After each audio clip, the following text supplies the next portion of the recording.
E adesso parliamo invece di ASL 10, o meglio di ULS 10, perché è stato presentato il nuovo logo, ma è stata presentata anche la nuova ragione sociale e noi ne parliamo con Paolo Stocco, presidente dell'ULS 10 del Veneto Orientale, e con l'architetto Valerio Pradal, che ha disegnato il nuovo interessantissimo logo, il servizio.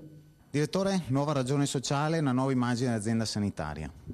Sì, certo, questo fa parte di un programma ambizioso che abbiamo, che matura con il nuovo atto aziendale, che è l'attenzione alla Regione del Veneto, e anche il cambio della dicitura da ASL, che era piuttosto incomprensibile per molti cittadini, omologandola a quella dell'ULS, alla pari di tutte le ULS del Veneto. Quindi da oggi noi siamo ULS 10, Veneto Orientale, e quindi l'abbiamo accompagnato anche con un nuovo logo che raffigura il leone alato con la dicitura ULS 10 nei colori azzurri, e che testimonia anche la volontà di voler meglio comunicare con i cittadini.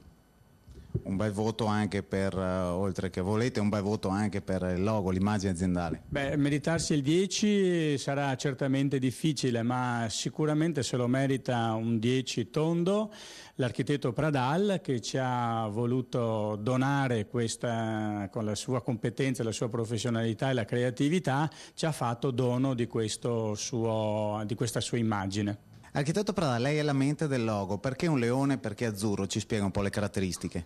Ma il fatto del leone è chiaro, siamo nella regione Veneto, facciamo parte molti di questi comuni della provincia di Venezia. Non dimentichiamoci che la famosa Serenissima era un territorio che, partendo proprio dalla realtà veneziana, andò a conquistare il mondo. Qua abbiamo una situazione completamente diversa, opposta diciamo, in cui molti turisti da tutto il mondo vengono a visitare questi territori, per cui ritenevo che l'immagine del leone fosse un'immagine che deve dare sicurezza, certezza, e quindi deve dare anche a questi personaggi, questi turisti che vengono in questo Veneto orientale, devono sentirsi abbastanza tranquilli di arrivare su una realtà solida, vera e concreta.